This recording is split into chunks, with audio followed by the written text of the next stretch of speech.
श्री गुरु ब्रह्मानंद शिवाय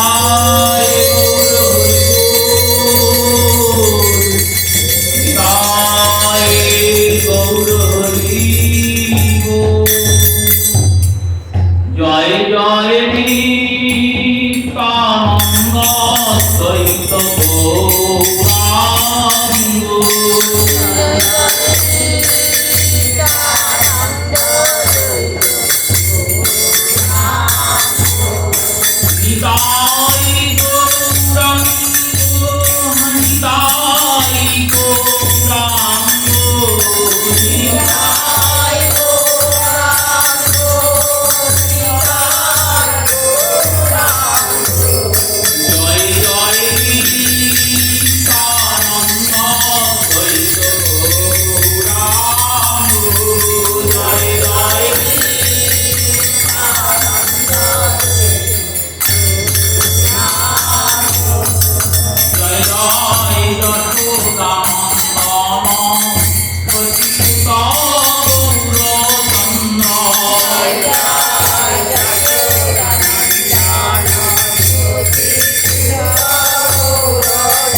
Jai Jai অদ্বৈত চিদাত্মজ শ্রী অচ্যুতানন্দ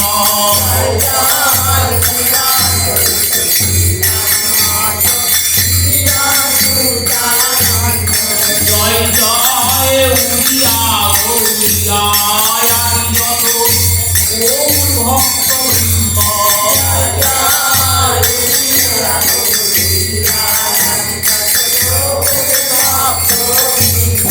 জয় জয় হরিয়াছে নার হবে যত মহাপ্রভুর ভক্ত জয় জয় হরিয়াছে নার হবে যত মহাপ্রভুর ভক্ত তোমরা সবে মিলে করো দয়া আমিও বিনন্দ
বন্দেহং শ্রীগুর শ্রীযুত পদকমলং শ্রীগুরান বৈষ্ণবাংশ্চ শ্রীরূপং সাগ্রজাতং সহগণ রঘুনাথং সুতং তং সজীবং সাদ্বৈতং সাবধূতং পরিজন সহিত কৃষ্ণ চৈতন্য দেবং শ্রী রাধা কৃষ্ণ পাদন সহগণ ললিতা শ্রী বিশাখান্বিতমশ্চ সংসার দাবানলিরহলোকং ত্রাণায় কারুণ্য ঘনাঘনত্বং প্রাপ্তস্য কল্যাণ গুণপূর্ণবর্ষ বন্দে গুরৌ শ্রীচরণারবিন্দম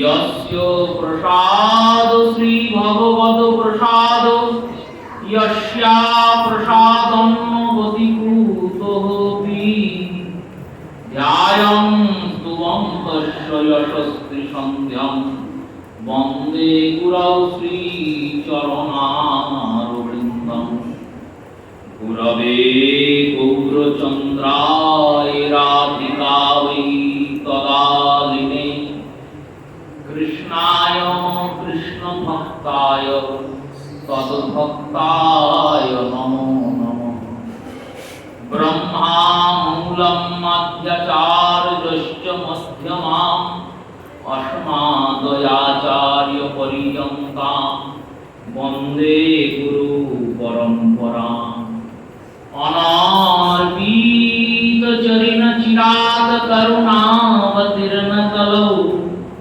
समर्पयत सौन्नत उज्ज्वल रसां सभक्ति श्रियं हरि पुरट सुंदर दूती स्वदा हृदय स्कंदरे पुरतो वश्री शचीनंदन तमस्तुं चैतन्याकृति मुति विमर्जात् परमाद हृदयोदार्य वरयं ब्रजपति कुमारं रसयतुं विशुद्ध्य प्रेम नमाद मधुरा पियसुलहरिं प्रदातु चरणेभ्य परपदो नवद्वीप प्रकटम् आनंद लीलामय विग्रहाय दिव्य हिमाब्ज छवि सुंदराय তস্ময়ে মহাপ্রেম রস প্রদায়তে চৈতন্য চন্দ্রায় নমো নমস্তে। নমস্তে ত্রিকাল সত্যায় জগন্নাথ সুতায় চ সভৃত্যায় সপুত্রায় সকলোত্রয়তে নমো নমঃ। ওম বরহাপিরাভিরামং মৃগমদতিলকং কুন্দলাকান্ত্রগণ্ডং পঞ্জাংশং কুম্ভকণ্ঠং স্মিতশুভগমুখং সাধরে ন্যস্তবেনুং শ্যামং শান্तं ত্রিভঙ্গং রবিকরো বসনভূষিতং বৈজয়ন্ত্য়া বন্দে বৃন্দাবন যুবতিষ্ঠ শতাবৃত নমো ব্রহ্মগোপাল বেশম নমো নলিন নেত্রায় বিনুবাদ্য বিনোদিনে শ্রীরাধায় অধর সুধা পানে শালিনে বনমালিনে নমো পঙ্কজ নেত্রায় নমো পঙ্কজ মালিনে নমো পঙ্কজ নাভায় গোবিন্দায় নমো নমঃ। রাসরস বিগ্রহম রাধিকা ললিতা পরিবেষ্টিতৌ মাধব পণ্ডিত প্রাণ বল্লভ রাধাকান্ত সদা ভজেমহম। শ্রী রাধাং রাসেশ্বরীং রম্যাং স্বর্ণো কুণ্ডল ভূষিতাং নীলবস্ত্র পরিধানাং দেবীং ত্বং নমামি শ্রীহরিপ্রিয়ে।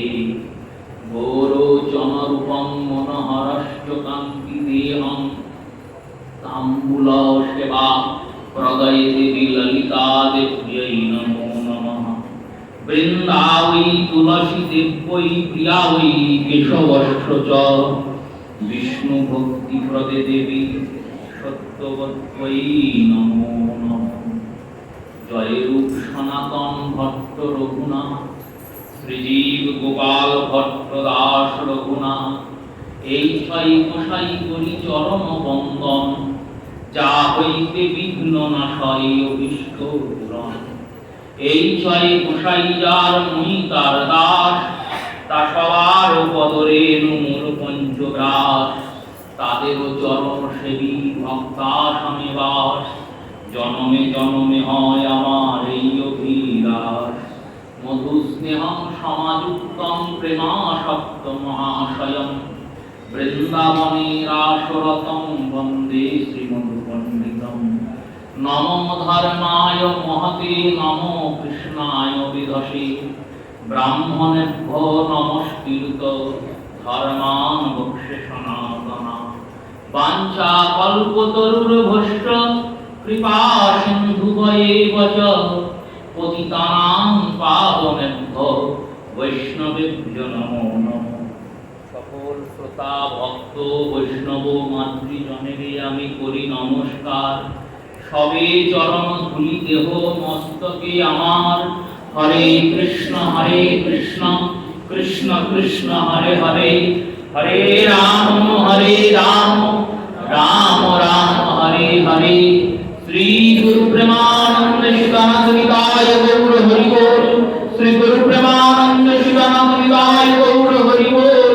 শ্রী গুরু প্রেমানন্দ শিবানন্দ নিতায় গৌর হরি বল। নারায়ণং নমস্কৃত্য নরং চৈব নরোত্তমং দেবীং সরস্বতীং ব্যাসং ততো জয়মুদীরয়ে। ভক্তগোষ্ঠী সঙ্গে চৈতন্য জয় জয় শুনিলে চৈতন্য কথা ভক্তিলভ্য হয়।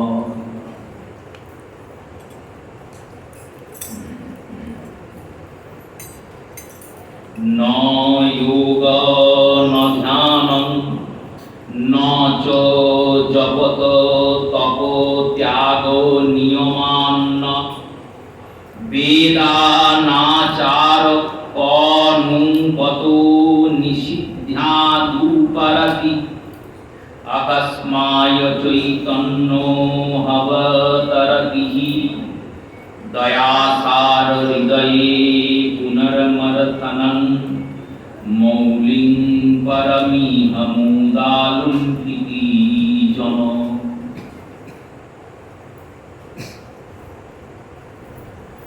কলিযুগ পাবন অবতার রাধা কৃষ্ণ মিলিত তনু শ্রী শ্রী শ্রীমন মহাপ্রভুর কৃপাধন্য ধন্য প্রবোধানন্দ সরস্বতী শ্রীপাদ বিরচিত চৈতন্য চন্দ্রামৃত গ্রন্থের যে অপরূপ আস্বাদন আমরা গৌর গুণ কৃপায় করে চলেছি তার সূচনা করছি। শ্লোকে শ্রীপাদ বলছেন, নিষিদ্ধাচরণ বা পাপ কর্মাদিদের যাহারা অতিশয় আসক্ত ছিল, যাদের যোগ ধ্যান তপ নিয়ম বেদ পাঠ কিছুই ছিল না, শ্রী গৌরাঙ্গের আবির্ভাবে তাহারাও সহসা পুরুষার্থের শিরোমণি প্রেমধন লুণ্ঠন করতে সমর্থ হয়েছেন।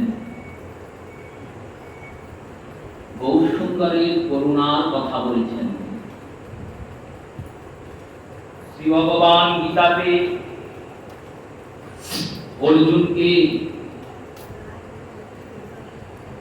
সাংখ্যযোগের উপদেশ করতে গিয়ে বললেন, কর্মণ্যেবাধিকারস্তে মা ফলেষু কদাচন। হে অর্জুন, তুমি কর্ম করো, মা ফলেষু কদাচন, ফলের চিন্তা না করে কর্ম করো। অর্জুনকে কর্মের উপদেশ দিয়েছেন। এবার কর্ম শব্দের অর্থটি আমাদের বুঝতে হবে।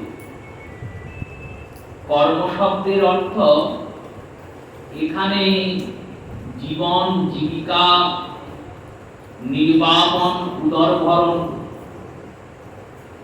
একে কর্ম বলেন নাই। এই কর্মগুলিকে কর্মের মধ্যে ধরা হয় না, এগুলি প্রাকৃতিক গুণধর্ম। আমরা হাঁটছি, চলছি, খাচ্ছি, ঘুমাচ্ছি, আহার বিহার ভয় মৈথুন, এই চতুর্থ ধর্মের মধ্যে এই আহার জোগাড় করার জন্য যে কর্ম, সেই কর্ম যত উচ্চ কোটিরই হোক না কেন, শাস্ত্রের পরিভাষায় তাকে কর্ম বলে গণ্য করা হবে না। যত উচ্চ কোটির কর্ম, পৃথিবীর সব থেকে বড় জ্ঞানী মহাত্মা হয়ে যদি তুমি প্রফেসরি করো, অধ্যাপনা করো, শিক্ষকতা করো, সব থেকে বড় বিশ্ববিদ্যালয়ের অধ্যাপক রূপেও যদি তুমি প্রতিষ্ঠিত হও, সমাজে তোমার সুনাম সম্মান যশ প্রতিপত্তি প্রতিষ্ঠা হবে। কিন্তু শাস্ত্রের ভাষায় তুমি এখনো কর্মজগতে প্রবেশ করো নাই। কর্ম শব্দের অর্থ কি? কর্ম শব্দের অর্থ শাস্ত্র বর্ণিত কর্ম। শাস্ত্র যে কর্মের অনুমোদন করেছেন, সেই অনুমোদিত কর্মই হলো কর্ম। এখানে অর্জুনকে ভগবান যে কর্মের কথা বলছেন, সেটি শাস্ত্র অনুমোদিত কর্মের কথা। অর্জুন জাতিতে ক্ষত্রিয় কুলজাত সন্তান। ক্ষত্রিয়ের কর্ম হলো যুদ্ধ করা। এই কর্মটা তার শাস্ত্র অধিকার। যেমন ব্রাহ্মণের শাস্ত্রের অধিকার বিদ্যা গ্রহণ, বিদ্যাদান, যাজন, যোজন, দান গ্রহণ, দান করণ। এই ছটি কর্ম ব্রাহ্মণ ধর্মে যিনি জন্মিয়েছেন, ব্রাহ্মণ কুলে জন্মানো মাত্রই এই ছটি কর্মের তার অধিকার। এই ছটি কর্মকে বাদ দিয়ে অন্যান্য কর্ম তিনি করতে পারেন, কিন্তু সেগুলি কর্ম বলে গণ্য হবে না। ব্রাহ্মণের কর্মটি কর্ম বলে গণ্য হবে। অনুরূপভাবে ক্ষত্রিয়ের কর্ম, বৈশ্যের কর্ম, শূদ্রের কর্ম এই চতুর্বর্ণের কর্মের বর্ণনা গীতার অন্তিম অধ্যায়ে অষ্টাদশ অধ্যায়ে ভগবান দিয়েছেন, বলেছেন। এগুলি তো বর্ণাশ্রমী ব্যক্তিদের কর্মের কথা হলো। এবার নরদের কথা, পুরুষদের কথা। যুদ্ধ তো আর মেয়েরা করবে না, ব্যবসা তো আর মেয়েরা করবে না। ব্রাহ্মণ, ক্ষত্রিয়, বৈশ্য, এখানে চতুর্বর্ণের পুরুষদের কর্মের কথা বলা। শাস্ত্র বললেন নারীদের কথা, বললেন নারীদের কর্ম হলো সেবা করা। পতির সেবা, পিতার সেবা, মাতার সেবা, পুত্রের সেবা, কন্যার সেবা, এই সেবা কর্ম হলো নারীদের কর্ম। এরপর মহাজনগণ বললেন সে বুঝলাম, ব্রাহ্মণের কর্ম, ক্ষত্রিয়ের কর্ম, বৈশ্যের কর্ম, শূদ্রের কর্ম, নরের কর্ম, নারীর কর্ম বুঝলাম। এই নরনারীর স্তরের ঊর্ধ্বে একটি স্তর আছে যার নাম ভক্ত। ভক্তের কর্ম কি? নরনারীর স্তরের ঊর্ধ্বে। ব্রাহ্মণের কর্ম কি? ব্রাহ্মণের কর্ম বেদ অধ্যয়ন করা, বেদ পড়া, বেদ অধ্যয়ন করা, অধ্যয়নকৃত বেদকে, জ্ঞানকে দান করা। ভক্ত হলে একটাই কর্ম হয়। কি কর্ম? শ্রী চৈতন্য চরিতামৃতে শ্রীকৃষ্ণদাস কবিরাজ গোস্বামীপাদ বলছেন, দেহ ধর্ম, বেদ ধর্ম, লোক ধর্ম মর্ম ছাড়িয়া গোপীজন ভজে কৃষ্ণ চরণ। কৃষ্ণের চরণ ভজনটাই ভক্তের কর্ম। কৃষ্ণ সুখ তাৎপর্য অত সেবা, ভগবানের সুখ দিতে হবে, এই সুখের লাগি চিন্তন করা, আর সেই সুখ চিন্তনের জন্য কর্ম করার নামই সেবা। এই ভক্তদের কর্ম। শ্রী গৌরসুন্দরের করুণার কথা বলছেন তো প্রবোধানন্দ, বললেন দেখো ভগবান কৃষ্ণের মধ্যেও করুণা আছে, তিনি করুণা সিন্ধু স্বরূপ। হে কৃষ্ণ করুণা সিন্ধু, সিন্ধু यावतम করুণা নিবেশিতি অতঃ করুণা সিন্ধু। সিন্ধুর মতো করুণা যার মধ্যে বিদ্যমান তিনি তো করুণা সিন্ধু।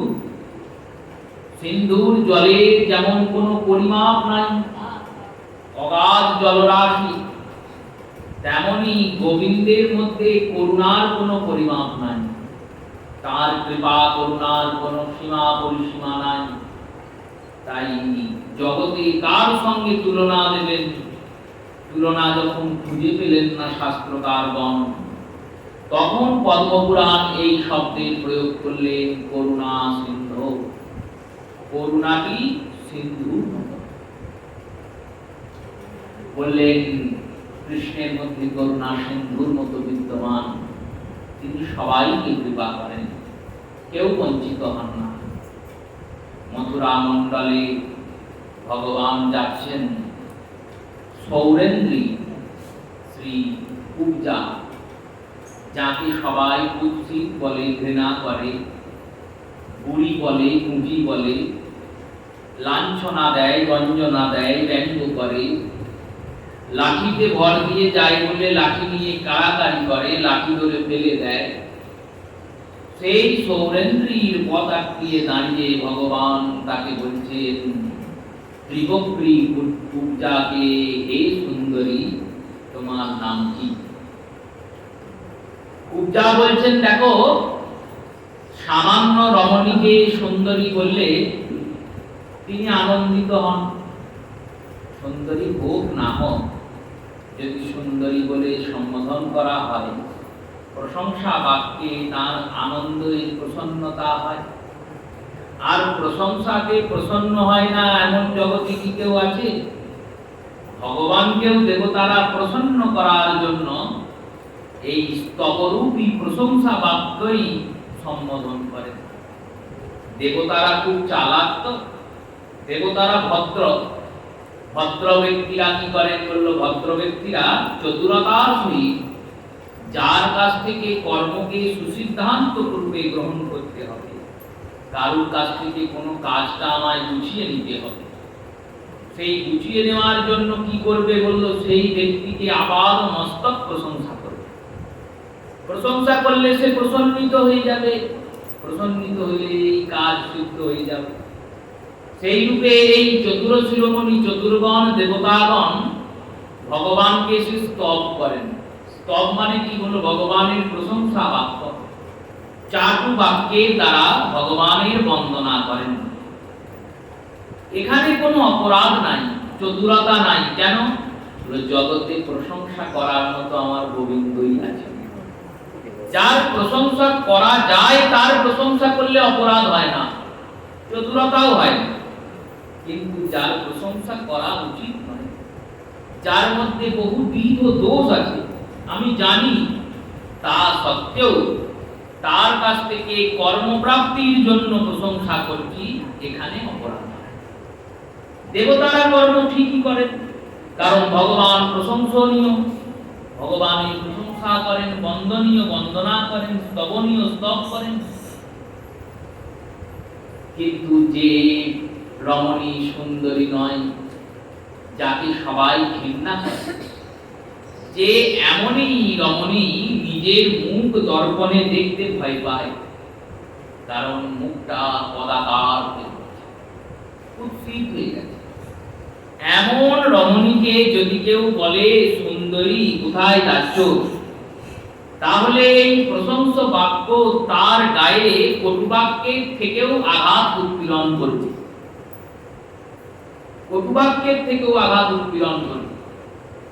এই রূপে শ্রী ত্রিবক্রী কুব্জার হৃদয়টি ভেদিত হয়েছে। কুব্জা বলছে, তোমার কি চোখ নাই? তুমি কি কানা? গোবিন্দ বলছেন, হ্যাঁ তা তো বটেই। কেন? বললো, আমার একটা নামই আছে কানাই, আমি কানাই, কানা বলেই তো লোকে কানাই বলে। ভগবানের এই বাক্যে কুব্জা মৃদু হাসছেন। কি করবেন? তো হাসির কথা, ভগবান হাসাচ্ছেন। কুব্জা বলছেন, সর সর, দেরি হয়ে যাচ্ছে, বিলম্ব হচ্ছে। কোথায় যাবে? আমি কংস রাজার কাছে যাব। কেন? আমার কাজ কংস রাজার জন্য চন্দন ঘষা, আর চন্দন ঘষে সেই চন্দন নিয়ে গিয়ে কংসের কপালে তিলক দেওয়া, এটা আমার কাজ। রাজার এতক্ষণে স্নান আদি হয়ে গেছে, এবার রাজার সেবার জন্য যে দাস দাসীদের নিরূপণ করা থাকে, রাজ সেবা তো সাধারণ সামান্য সেবা নয়। রাজার স্নানটা আমাদের মতো স্নান নয়। আমরা কি ভোগ বিলাস করি, পূর্বে ভারতের ইতিহাস আদিতে দর্শন পাওয়া যায়। রাজভোগ এই কারণে তো নাম, রাজার মতো ভোগ কেউ করতে পারে, চক্রবর্তী সম্রাটের মতো ভোগ। রাজারা যখন স্নান করবে, সেই স্নানের পূর্বে সেই স্নানাগারের জলকে তৈরি করতে। এই রাজভোগের নিরূপণ কোথায় হয়েছে বলল, যেমন ভগবত সেবা তদদৃশ্য তদ অনুরূপ রাজ সেবা। কেন? বেদ বলেছেন ভগবান রাজার মধ্যে অধিষ্ঠান করেন, তাই দাস দাসীরা ওই রাজার মধ্যে ভগবানের মতো সেবার চেষ্টা করে। এই রাজ সেবাগুলি আমাদের জানতে হয়, শুনতে হয়, বুঝতে হয়। কেন? তো দেখুন, মাধবেন্দ্র পরিপাত গিয়েছেন শ্রী রেমুনাথ। রেমুনাথে যাওয়ার কোনো প্রয়োজন নাই, গিয়েছেন। কেন? বলল, একটা কারণে গিয়েছেন। প্রথম কারণ, ত্রেতা যুগের শ্রীবিগ্রহ গোপীনাথকে দর্শন করবেন। রেমুনাথে যে গোপীনাথজি আছেন, তিনি ত্রেতা যুগের শ্রীবিগ্রহ। শ্রীরামচন্দ্র নিজ বাণের ফলার দ্বারা, বাণের যে তীক্ষ্ণ ফলা, সেই ফলকের দ্বারা এই বিগ্রহ নির্মাণ করে দেবী সীতাকে দেখিয়েছিলেন। সীতা দেবীর ইচ্ছা হয়েছিল, চিত্রকূটের মধ্যে দণ্ডকারণ্যে যখন তারা ছিলেন, এই চিত্রকূট অঞ্চল ওই প্রয়াগরাজের পর থেকে শুরু, প্রয়াগরাজের পর থেকে শুরু, প্রয়াগরাজ উত্তরপ্রদেশ, এখন উত্তরপ্রদেশ, ঝাড়খণ্ড, উড়িষ্যা, অন্ধ্রপ্রদেশ, মধ্যপ্রদেশ, বিহার, এই এতগুলো রাজ্য নিয়ে একটি বিশাল বন ছিল, যে বনটির নাম দণ্ডক বন। এই চিত্রকূটের দণ্ডক বনে শ্রীরামচন্দ্র 14 বছরের মধ্যে 10 বছর যাপন করেছেন। এই যাপন কালে যখন এই যমুনার কাছাকাছি এসেছেন, সীতা দেবীর অভিলাষ হয়েছে, প্রভুর এই ধনুর্ধারে রূপিত অপরূপ সুন্দর দুর্বাদ অলসেন। কিন্তু শুনেছি কৃষ্ণের রূপের এক গণ ডোবায় যেন ত্রিভুবন, সর্বজনই করে আকর্ষণ। কৃষ্ণের রূপের এত ক্ষমতা 3 ভুবনকে ডুবিয়ে দেয়।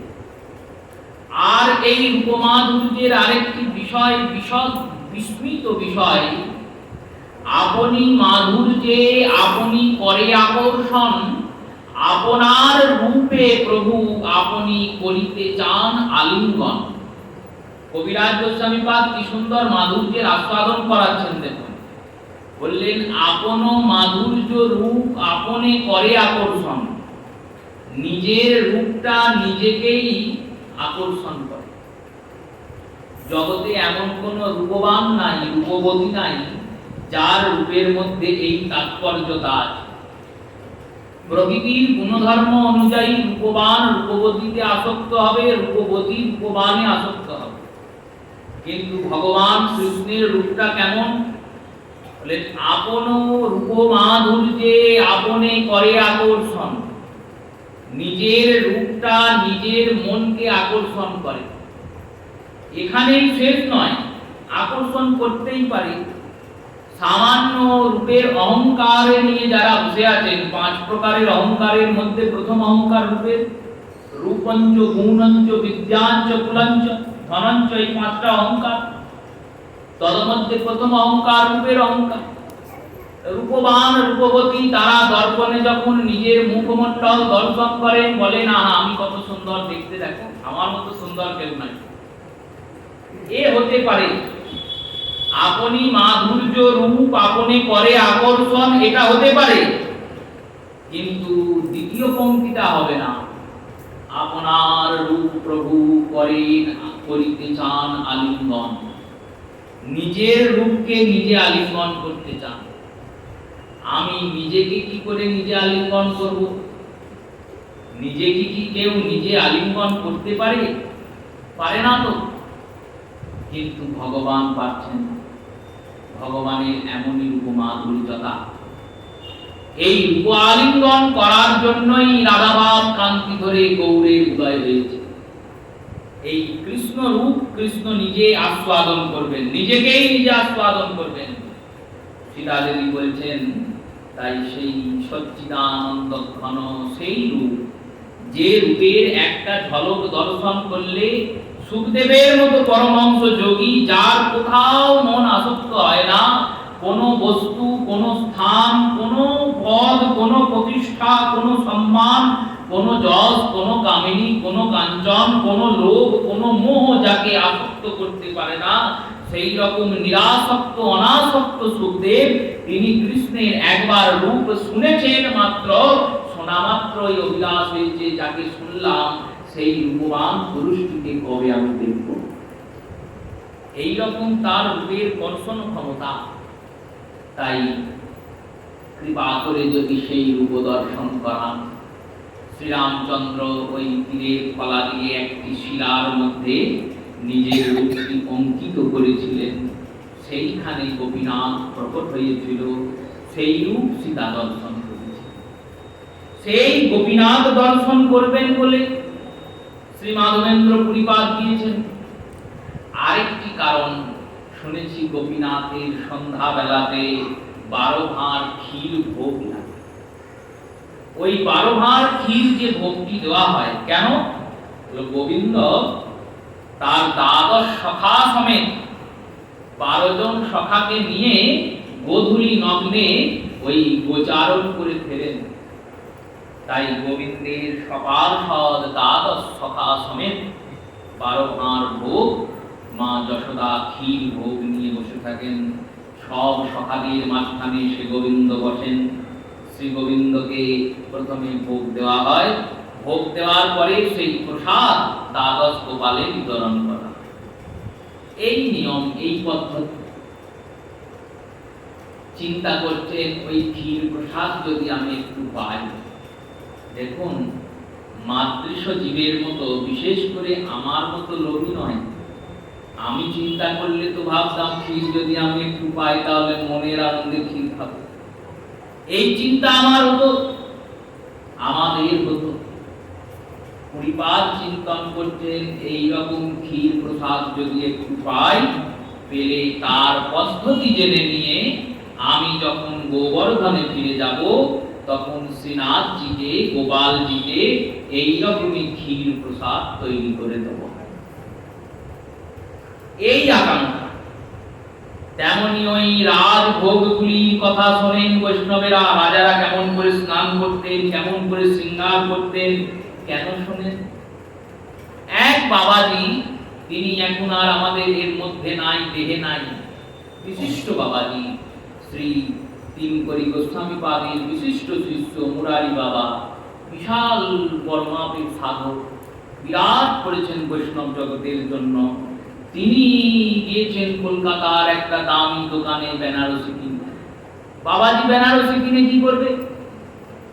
গিয়েছেন কেমন করে? যেমন তিনি থাকতেন তেমনই গিয়েছেন। অঙ্গের মধ্যে একটা বহির্বাস পরেন, আর গায়ে কাপড়ও নেন না, উত্তরীয় ধারণ করেন না।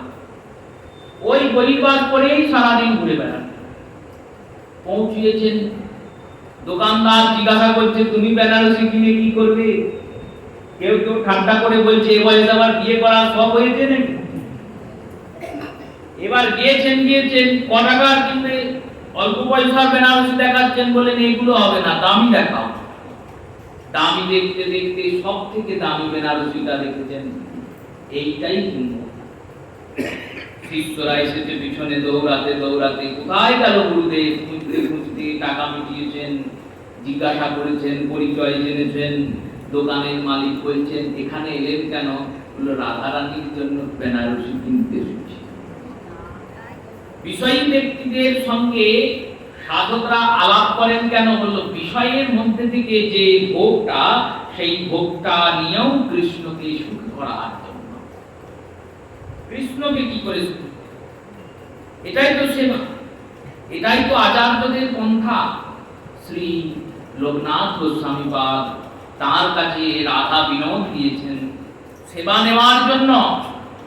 তিনি কোনো কুটির নির্মাণ করেননি, কোনো কুটিরে থাকেন না, কুটির ছাড়াই থাকেন। থাকেন কি করে? বললো এক এক বৃক্ষ তলে করেন এক এক রাত্রিবাস। নেড়া মাথা, ছেঁড়া মাথা, কৌপিন বহির্বাস। এক এক বৃক্ষ তলে করেন এক এক রাত্রিবাস। কবু চানা খান, কবু করেন উপবাস। জিজ্ঞাসিলে কহেন তারা মই চৈতন্যের দাস। আমরা গৌরসুন্দরের দাস তো। এই রাধা বিনোদকে দিয়েছেন। বৃক্ষতলে বাস করেন, রাধা বিনোদকে বৃক্ষের কোঠরে রেখে দেন। জল পরে বৃষ্টিতে ভেজেন, শীতে শীততপ্ত হন, গ্রীষ্মকালে গরমে তাপেন। রাধা বিনোদের সেবায় কোনো ত্রুটি নাই। যেটুকু তার সামর্থ্য, যতটা রাধা বিনোদ তাকে জুটিয়ে দেন, ততটা দিয়ে প্রাণ করে সেবা করেন। এটাই তো সেবা সুখ। সেই সেবা সুখের চিন্তন করতে হয়। কংস রাজা তো রাজার স্নানের স্নানাগারে পুষ্পের শয্যাতে পুষ্প দ্বারা সিক্ত জলে রাজা স্নান করেন। স্নানের পরে সুগন্ধি তৈলমর্দন হয়, তারপর স্নান হয়। স্নানের পরে দিব্য বস্ত্রাভূষণ পরানোর জন্য দাসীরা দাঁড়িয়ে থাকেন, বস্ত্রাভূষণ করেন রাজা। আর আভূষণ পরার তৎক্ষণাৎ যিনি চন্দন দান করবেন, চন্দনের তিলক করবেন, তাকে উপস্থিত হতে হয়, চন্দন দিতে হয়। যদি না যায় তাহলে পরের দিন তার চাকরিও যেতে পারে, প্রাণও যেতে পারে। রাজ সেবায় হানি হলে এইরকম দণ্ডের পাত্র। সৌরেন্দ্রী ত্রিবক্রী উপজা তিনি বলছেন পথ ছাড়ো, আমায় যেতে দাও, নাহলে আমার প্রাণ চলে যাবে। ভগবান বললেন দেখো, এতদিন কংসকে চন্দন করিয়েছ, আর পরানোর দরকার নাই। কেন? বলল কাল থেকে তো আর কংস থাকবেই না, তাহলে পরাবে কেন? আজ থেকেই বন্ধ করে দাও। শিক্ষা দিচ্ছেন শ্রীধর গোস্বামী পাদ, টিকা করছেন। ভগবান বলছেন কুব্জাকে এই কথার তাৎপর্য বলে শ্রীধর গোস্বামী বলছেন বিষয়ের সেবা করছি আমরা, সংসারের সেবা করছি আমরা। এই সেবা করতে করতে যখন জীবনের মধ্যে, যখন সংসারের মধ্যে জীবনের পথে চলতে চলতে কখনো কোনোদিন ওই কৃষ্ণের মতো শ্রী গুরুদেব এসে পথটা আটকিয়ে দাঁড়াবেন, আর পথটা আটকিয়ে দাঁড়িয়ে বলবেন শোনো সুন্দরী, শোনো সুন্দর, তোমাকে জগৎ ঘৃণা করে, জগৎ কুৎসিত বলে, জগৎ তোমায় পছন্দ করে না, ঠিক আছে, কিন্তু এই দেহেই, এই বস্তুতেই, এই ব্যক্তিতেই, এই জীবনের দ্বারাই তুমি গৌর সেবা, গোবিন্দ সেবা করতে পারবে। পথ আটকে দাঁড়াবেন। জীবন স্তর লাগি নন্দ সুত হরি, ভুবনে প্রকাশ পান গুরু রূপ ধরি। সেই গুরু রূপে ধরবেন। আর ধরে কি করবেন? বললেন অনেক সংসারকে চন্দন মাখিয়েছ, আজ থেকে আর সংসারকে চন্দন দিতে হবে না, আজ থেকে আমার গৌর গোবিন্দকে চন্দন দেবে। পূজার থুতনিটা ধরেছেন ভগবান। আর ধরে কি করেছেন? ধরে প্রথমে বাঁ পা দিয়ে পূজার পাটাকে চেপে ধরেছেন, পূজাকে বদ্ধ করেছেন, আর যেতে দেবেন না, আটকিয়ে দিয়েছেন। পা দিয়ে পা চাপলে তো আর বেরিয়ে যেতে পারবেন। আর এ পাটা তো যে সে ব্যক্তির পা নয়, বিশ্বম্ভরের পা। জগতের সমস্ত জগৎনাথ, জগতের নাথ, অনন্ত কোটি ব্রহ্মাণ্ড নাথ, তিনি যখন কাউকে পা দিয়ে চেপে ধরবেন, সে কি আর বেরোতে পারে? পারবেন না। বদ্ধ করেছেন। আর বদ্ধ করার পরে হাত টিনিয়েছেন থুতনিতে, থুতনিটা তুলেছেন, ত্রিবক্রী পূজার পুঁজ খসে গেছে, আর তিনি অপরূপ সুন্দরীতে পরিণত হয়েছেন। এটাই হয়, এটাই হয়। হলো কেমন হয় না, সাধুগুরু বৈষ্ণবেরা প্রথমে আমাদেরকে বদ্ধ করেন। বললো কিসে বদ্ধ করেন? কৃষ্ণ কথাতে বদ্ধ করেন। আর কৃষ্ণ কথাতে যখন আমরা বদ্ধ হই, কৃষ্ণ কথায় বদ্ধ হওয়ার পরে হলো তাদের ওই কৃপা দৃষ্টিতে, যেমন গোবিন্দ থুতনিটা ধরলেন আর পূজা সুন্দরী হয়ে গেল, তেমনি কৃষ্ণ কথা যেদিন আমায় ধরবে, সেদিন আমিও সুন্দর হয়ে যাব, সেদিন আমিও সুন্দর হয়ে যাব। সুন্দর কে জানেন? বললো যে শ্যাম সুন্দরের সে সুন্দর। সুন্দরীকে বললো যে শ্যাম সুন্দরের সে সুন্দরী। সুন্দর হয়ে যাব, সুন্দরী হয়ে যাব, কৃষ্ণ সেবার জন্য প্রস্তুত করে দেবেন। ভগবানের কৃপা শক্তি, ভগবানের আর কত কৃপার বর্ণনা শ্রী সুখদেব করবেন। ভগবান শুধু আমাকে কৃপা করেছেন, সবাইকে করেছেন, করুণা করেছেন। অকারণ করুণা ঘন বিগ্রহ শ্রী ভগবান। কিন্তু এই করুণাটা গৌরের করুণার কাছে যখন তুলনা হলো, দাঁড়িপাল্লায় যখন গৌর সুন্দরের করুণা আর গোবিন্দের করুণা মাপা হলো, যদিও মাপাটা উচিত নয়, তবুও সরপেক্ষ রসপেক্ষ পক্ষপাতিত্ব নিয়ে গৌরানুগত্যকে, গৌর সুন্দরের পরপৃষ্ঠাকে পরমানন্দে পরম স্থানে উদ্ভাসিত, উজ্জীবিত ও সিদ্ধান্তিক রূপে স্থাপনা করার জন্য, সিদ্ধান্ত রূপে স্থাপনা করার জন্য যখন তাকে বিচার করা হলো, এই বিচার করা মাত্রেই গৌর সুন্দরের করুণার পাল্লাটা ঝুঁকে গেল। কেন? বললেন তিনি যে চেয়েছে তাকেও করুণা করেছেন, যে চাইনি তাকেও করেছেন।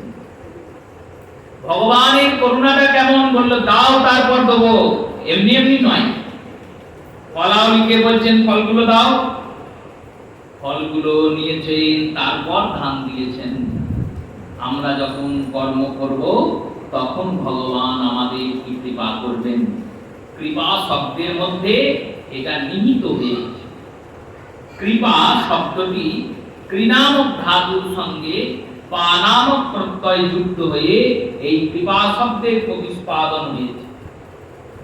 ক্রিয়তে প্রাপ্তিং অতঃ কৃপা।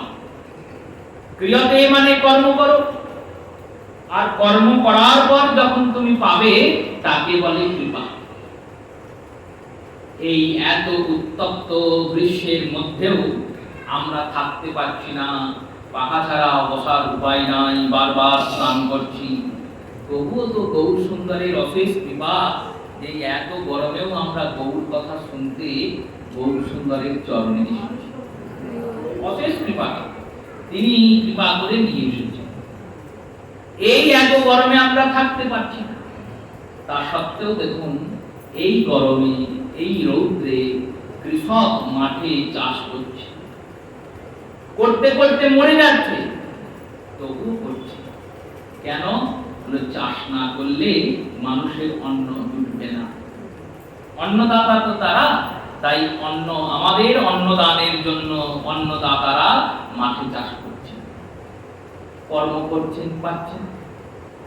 ওই অন্ন এলো বাজারে, যাদের কাছে অর্থ আছে তারা অর্থের বিনিময়ে অন্ন খরিদ করবেন। যাদের কাছে অর্থ নাই, যাদের কাছে টাকা নাই, পরিশ্রম করার শক্তি নাই, সামর্থ্য নাই, তারা ভিক্ষা করবে। যদি কেউ অন্ন দেয়, ভিক্ষা করার মতো ক্ষমতাও যার নাই, ইচ্ছাও যার নাই, প্রবণতাও যার নাই, তাকে যদি কেউ দয়া করে তাহলে সে পাবে, তাছাড়া। সেই রূপে সত্য যুগের লোকেরা, ত্রেতা যুগের লোকেরা সাধনরূপী কর্ম করেছেন, ভগবান পেয়েছেন। তারপরে লোকেরা পুণ্যাত্মাগণ পুণ্যরূপী ধনের বিনিয়োগে, পুণ্যরূপী ধন আছে তাদের, সেই পুণ্যরূপী ধনকে ভগবানের চরণে দিয়েছেন, ভগবানকে পেয়েছেন। কলির জীব বলল, কলির জীব ভিক্ষা করবে, সে ভিক্ষা করার যোগ্যতা কলির জীবের নাই। কেন নাই? বলল ভিক্ষা করতে গেলে তো গৌরের চরণে আসতে হবে, আমরা আসি কি? আসি না। তোমরা আসো না, তা কি হবে? আমি তোমাদের কাছে। আমরা কি গৌর সুন্দরের ভজনা করি? করি না। ভজনে আমাদের মন নিবিষ্ট হয় না, আমাদের মন মতি কলি এমন করে গ্রাসিত করে রেখেছে, শতত অসতে মতি নাহি সুকীর্তি লবলে। আমাদের মনে কর্ম সহজেই অসৎ সঙ্গে যাওয়া, সৎসঙ্গে আমরা যাই না। প্রবোধানন্দ বলছেন, তাই ন যোগং ন ধ্যানং, যোগ নাই, ধ্যান নাই, ন জপ তপ তপস্যা নিয়মম, জপ করে না, তপ করে না, তপস্যাও করে না, নিয়মও নাই। ন বেদানাচারঃ, বেদ অধ্যয়ন করে না, আচার আচরণ নাই। কনুগত নিষিদ্ধ পশুহিতঃ, আর নিষিদ্ধাচারে চলে চলে বেড়ায়। এই রকম আমরা কলিজি। সিদ্ধান্ত দেখাচ্ছেন গৌর সুন্দর লীলাতে। মহাজনগণ বলছেন, দেখো গোলকের প্রেমধন হরিনাম সংকীর্তন রতিনা জন্মিল তাই। ব্রজেন্দ্র সুত ছিল যে, শচী সুত হলো সে, বলরাম হইল নিতাই। পাপী তাপী ছিল যত, হরিনামে উদ্ধারিল তার সাক্ষী জদায়ার মাধায়। এই জদায়ার মাধায় সে সাক্ষী করলেন কেন? আগে তার পাপত্বের বিচার করো। পাপ প্রকারের? শ্রী চরিতামৃত দার্শনিক গ্রন্থে কৃষ্ণদাস কবিরাজ দার্শনিক শ্রেষ্ঠ, তিনি সর্বশাস্ত্র অনুধাবন করে গৌতমের নীতিশাস্ত্র অনুসারে 5 প্রকারের যে পাপ, সেই পাপকে উপস্থাপন করলেন। পাতক, অতিপাতক, লঘুপাতক, গুরুপাতক আর মহাপাতক। এই মহাপাতকের আগের যে 4 প্রকারের পাপ, এই 4 প্রকার পাপের নাশের জন্য প্রায়শ্চিত্ত বিধান শাস্ত্র বলেছেন। মহাপাতকং ন স্খলতিহি, মহাপাতক করলে সেই মহাপাতকের নাশ হয় না, প্রায়শ্চিত্ত হয়। এই মহাপাতক কি? প্রথম মহাপাতক হলো মিথ্যা ভাষণম, মিথ্যা কথা বলা। দ্বিতীয় মহাপাতক সুরাপানম, মদ খাওয়া। তৃতীয় মহাপাতক হলো কারুর দ্রব্য তাকে ঠকিয়ে নিয়ে নেওয়া। আর চতুর্থ মহাপাতক হলো গুরুপত্নী গমন করা। আর পঞ্চম মহাপাতক হলো ওই চারজন মহাপাপীর সঙ্গ করা। এটি পঞ্চম মহাপাতক। এই মদিরাপান সম্বন্ধে শাস্ত্রে বললেন দেখো, গঙ্গাস্য সর্বোত্তম শুদ্ধা, গঙ্গা সব জায়গায় শুদ্ধ। ত্রৈস্ত স্থানে নপস্যত, তিন জায়গায় নয়। কোন তিন জায়গায়? অন্য জলেশ্চ, অন্য জলের মিশ্রণে, সুরাশ্চ, রজস্বলাম ইতি। এই তিন জায়গাতে গঙ্গার জল শুদ্ধ নয়। কোন তিন জায়গায়? অন্য জলের সঙ্গে যদি গঙ্গা জলকে মেশানো হয় তাহলে সে জল আর সেবায় লাগবে না। খুব সাবধান। হয় সেই জলের সেবা কাজ করুন, কোনো অপরাধ নাই, নয় গঙ্গা জলের সেবা কাজ করুন, কোনো অপরাধ নাই। গঙ্গা জলের সঙ্গে অন্য জল, কূপ জল, নলের জল, পুকুরের জল, অন্য তীর্থের জল, যমুনা, সরস্বতী, গোদাবরী, এই সব জল মেশালে কিন্তু গঙ্গা জলের মাহাত্ম্য থাকবে না, গঙ্গা জল দূষিত হয়ে যাবে। দ্বিতীয় কোন রজস্বলা নারী যদি গঙ্গা জলকে স্পর্শ করেন সেই জল দূষিত হয়ে যাবে। আর তৃতীয় যদি মদিরা গঙ্গা জলে মেশে তাহলে গঙ্গা জল দূষিত হয়ে যাবে। এই এতটা বলা হলো, বললে এখানেও শেষ নয়। বললেন মদিরা যে পাত্রে আছে সেই পাত্র যদি 1 বছর গঙ্গা জলে থাকে, সেই 1 বছর পরে যদি পাত্রটা বের করা হয়, তারপরেও সেই পাত্রের মধ্যে কোন রূপেই পবিত্রতা আসে নাই, কারণ মদিরা দিয়েছে বলে সারা জীবন থাকে। এবার এই মদিরা যদি আমাদের শরীরে যায় আমাদের কি হবে চিন্তা করুন। মহাপাতকের মধ্যে এই মদিরা পান একটি মহাপাতক। আর জগাই মাধাই সম্বন্ধে চৈতন্য ভাগবতে বলা হচ্ছে এনারা সারা দিন রাত মদিরার সাগরেই ভেসে বেড়ান, দিন রাত মদ। শুধু তাই নয়, আর অখাদ্যের নাম যেগুলি ব্যাসপীঠ থেকে উচ্চারণ নিষেধ সেগুলিও বৃন্দাবন দাস ঠাকুর চৈতন্য ভাগবতে উল্লেখ করেছেন। এনারা অমুক অমুক মাংসগুলিও ভক্ষণ করেন, ব্রাহ্মণ সন্তান। এইরকম মহাপাপী আর জগতে সেই সময় কেউ নাই বলা ভুল, এখনো অব্দিও নাই। এখনো অব্দি জগাই মাদাইয়ের মতো পাপী হতে পারেনি, যত বড়ই সেই পাপী হোক, এখনো অব্দি তার পাপ জগাই মাদাইয়ের অব্দি পৌঁছায়। সাধু গুরু বৈষ্ণবের নিন্দা করেন, প্রহার করেন, উৎপীড়ন করেন দীন দরিদ্রদের, এইরকম মহাপাপ। সেই মহাপাপী 2 ভাই নিতাই চাঁদ উদ্ধারের জন্য গিয়েছেন। দেখছেন দুজন রাস্তাতে মদ খেয়ে লুটাচ্ছে, আর দুইজন দুজনাকে ধরেছে। জগাই ধরেছে মাধাইকে, মাধাই ধরেছে জগাইকে, আর জগাই ধরে বলছে আমি হরিদাসকে ধরেছি, আর মাধাই বলছে আমি বেটা নিতাইকে ধরেছি। নিতাইয়ের গায়ে খুব জোর, দাদা খুব মারছে। আর এ বলছে হরিদাসও কম জোরে নয়, হরিদাসও খুব মারছে। দুজনার চিন্তা করছেন, আর এইরূপ মদের নেশাতে এই কাজ করে যাচ্ছে। হরিদাসকে নিতাই চাঁদ বলছেন চলো, মহাপ্রভু বলেছে সবাইকে নাম দিতে, সবাইকে দেওয়া হয়েছে, এরা কেন বাদ থাকে? তাহলে এদের কাছে নাম দিলে কি নামের মাহাত্ম্য থাকবে? নামের উপদেশে শোনো নাই যে কৃষ্ণ কথা যারা শুনতে চায় না, অনাগ্রহী ব্যক্তিকে কৃষ্ণ কথা শ্রবণ করালে কথার অবজ্ঞা। যারা কথা শুনতে চায় না তাদের শুনিও না, তাদের প্রারব্ধিত পাপ কথা শুনতে আগ্রহ জন্ম দেবে না, নাম অপরাধ হবে। নিতাই চাঁদ বললেন, দেখো সেই অপরাধ বিধান কলিযুগে খাটবে না। কেন? বলল, কলিযুগে তো কেউ নাম শুনতেই চায় না, তাহলে কি নাম কাউকে শোনাবো না? শুনতে চায় না যখন, জোর করে শুনবো। জোর করে শোনাবো কি করে? বললো, কানের কাছে গিয়ে শোনাবো, দেখি না কতক্ষণ না শুনে থাকে।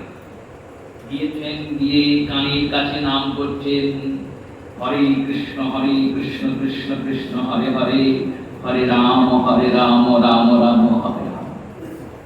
নামের মাহাত্ম্য, এই মাহাত্ম্য অনুভব অনুভূতির বিষয়। এটা তো একটা কথা মাত্র। যদি আমরা বাস্তবিক দিক দিয়ে চিন্তা করি, নামকে তার মাহাত্ম্যের স্থান থেকে সরিয়ে সামান্য রূপে ওই বর্ণরূপেই চিন্তন করি, তাহলে এটা তো একটা কথা মাত্র। মাতালের সঙ্গে আপনি 1 ঘন্টা কথা বলবেন, দেখবেন মাতালের নেশা চলবে না, সেও কথা বলে যাবে। আপনি তার সঙ্গে সংসারের কথা বলুন, ঘরের কথা বলুন, সেও মনের আনন্দে কথা বলবে, নেশা চলবে। কিন্তু তার সামনে একবার নাম করবেন, দেখবেন বললে নাম করো না। কেন? বলো, নাম করলে নেশা চলতে যায়। এটা কি অনুভব অনুভূতি নয়? কই এতক্ষণ কথা বললাম, কই নেশা তো চললো না। নামের শক্তিটা বুঝুন, যেই কানে গিয়েছে অমনি নেশা পালিয়ে গেল। যে নাম এত শক্তিমন্ত, কানে যাওয়া মাত্র ওই মদিরা পানের নেশা চলে গেল। সেই নাম যদি নিরন্তর করি, তাহলে বিষয়ের নেশাও আমার চলে যাবে। কিন্তু আমরা করি না। এর থেকে বড় মাহাত্ম্য আর কি অনুভব হবে? এ তো প্রত্যক্ষ অনুভব। শ্রী মাধাই বলছেন, নাম করছি কানের কাছে, ভালো করো না, নাম করো না। কেন? নাম করলে নেশা চলে যায়। নিতাই চাঁদ বলছেন, দেখো তুমি যে নেশা করো সে নেশা তো চলে যাবে, আর এই নামের নেশা একবার করেই দেখো, এই নেশা কোনোদিন চলবে না, এই নেশাতে কোনোদিন তুমি পড়বে না। মদের নেশাতে তো তুমি পড়বে, রাস্তায় পড়ে যাবে, আর নামের নেশা যদি একবার করতে পারো, তুমি পড়ে যাবে, উদ্ধার হয়ে যাবে তুমি। এবার অবদের আসনে ধর্মের বাণী, প্রবোধ শুনবে, অবোধ কি শুনবে? কলসির কানাটা দিয়ে ছুড়ে মেরেছেন নিতাইয়ের মাথাতে, আর নিতাই চাঁদের মাথা থেকে রক্ত পড়ছে। মহাপ্রভু ক্রোধান্বিত হয়ে ছুটতে ছুটতে এসেছেন।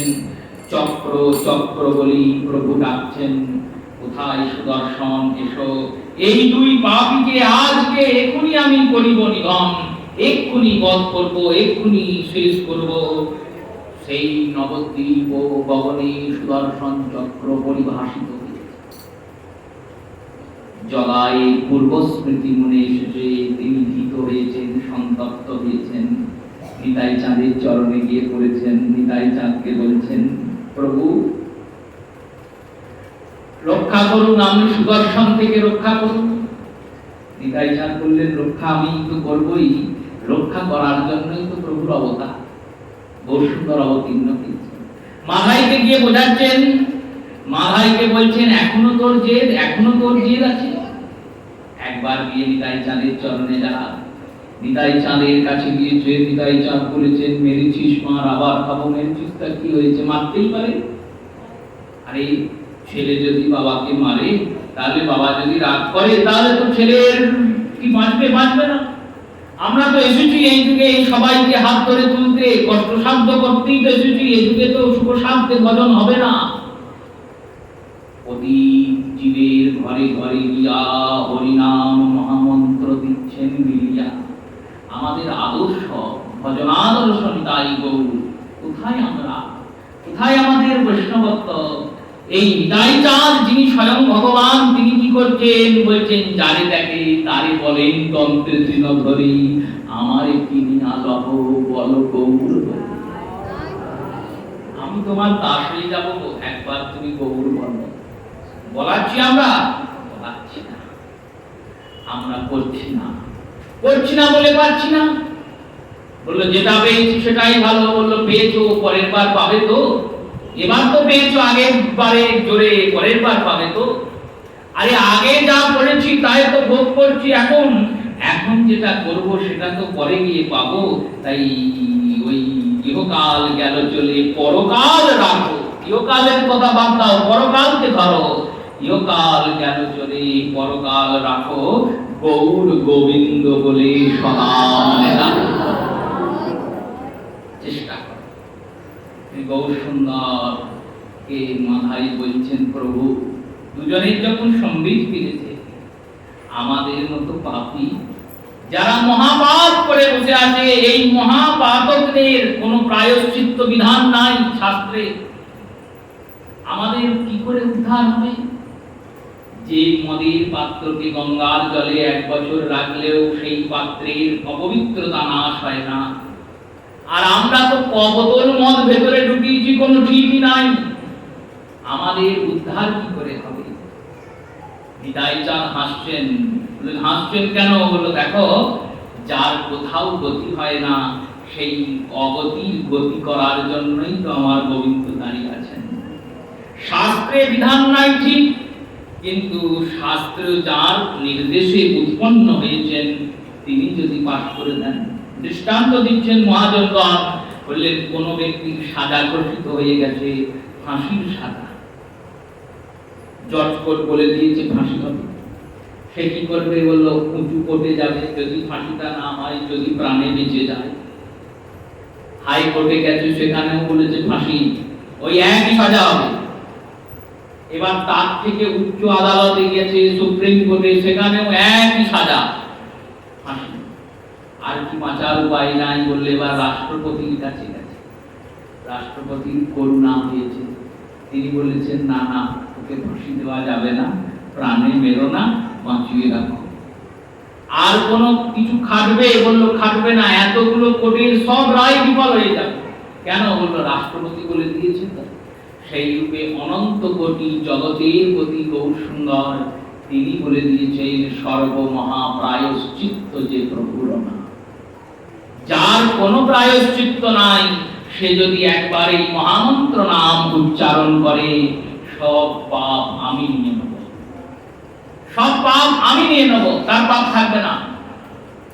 জগায়ার মাথায় যখন আলিঙ্গন করেছেন প্রভু, তখন প্রভু কৃষ্ণ হয়ে গেছেন, কালো বর্ণ। কেন? বললো সব পাপ নিয়ে নেওয়ার পর বলেছেন তোমরা প্রতিদিন ওই গঙ্গার ঘাটে বসে থাকবে, গঙ্গার ঘাট মার্জন করবে, 2 লক্ষ হরিনাম করবে, আর যতজন গঙ্গা স্নানে আসবে প্রত্যেকের চরণ ধোয়াবে।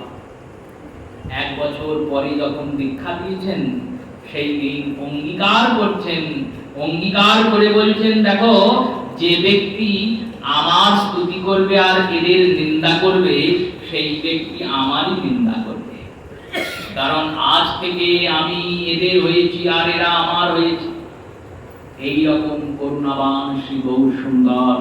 তাই প্রবোধানন্দ বলছেন, যাদের ধন ছিল না, যোগ ছিল না, জপ ছিল না, তপ ছিল না, তপস্যা ছিল না, যারা আচার ভ্রষ্ট, যারা নিষিদ্ধ আচারে নিজের জীবনকে উন্মত্ত করেছে, সেই ব্যক্তিরাও গৌরের কৃপায় কৃষ্ণ প্রেমধন লুণ্ঠন করেছে।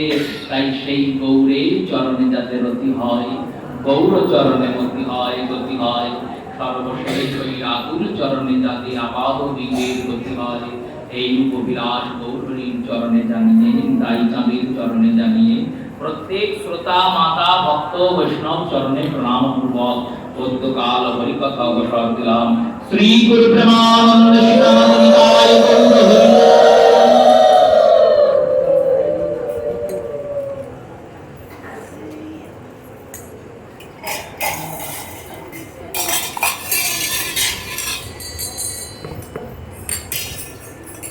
জয় জয় রাধে কৃষ্ণ গোবিন্দ, জয় জয় রাধে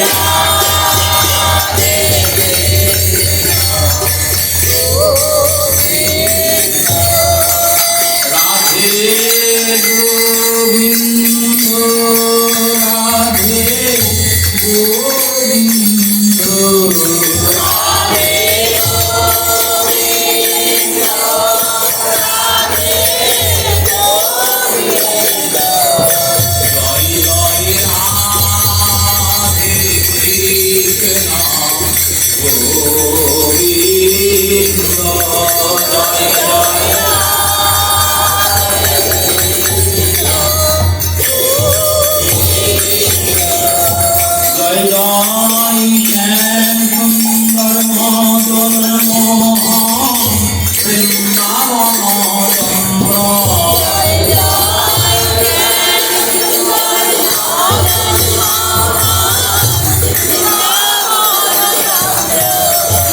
জয় রাধারমণ রাসবিহারী শ্রী গোকুলানন্দ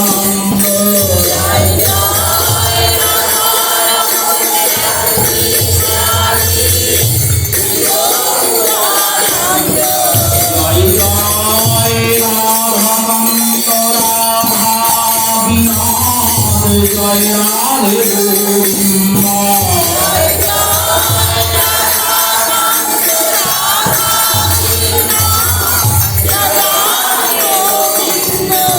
জয় জয় রাধেশ্বরী বিনোদিনী ভানুকুলচন্দ্র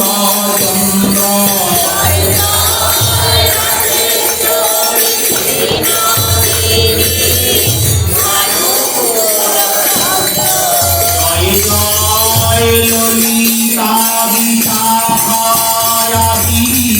যত সখী বৃন্দ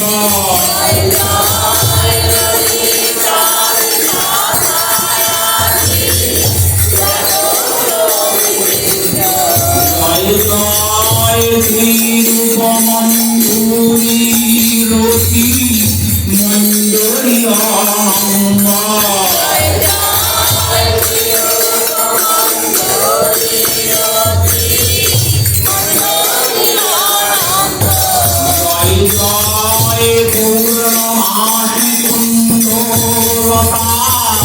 জয় বিরবৃন্দা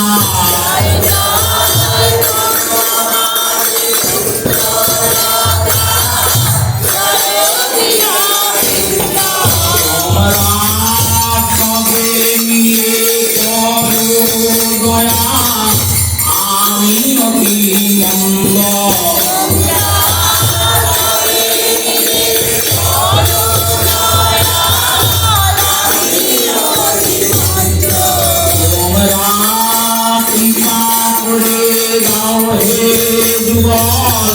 চরণার বৃন্দ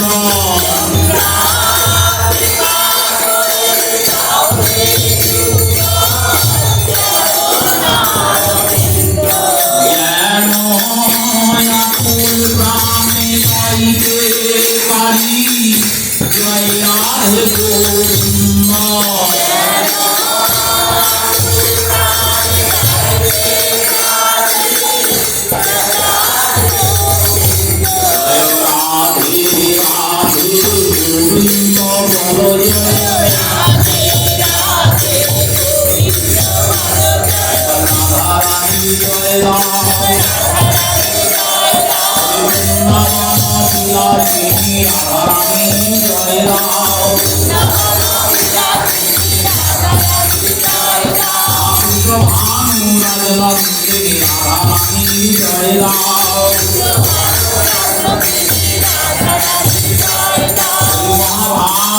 স্বরূপিণী রাধারানী জয় গাও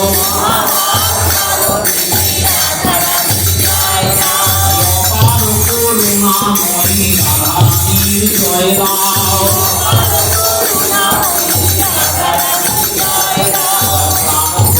জয় গাও রাধে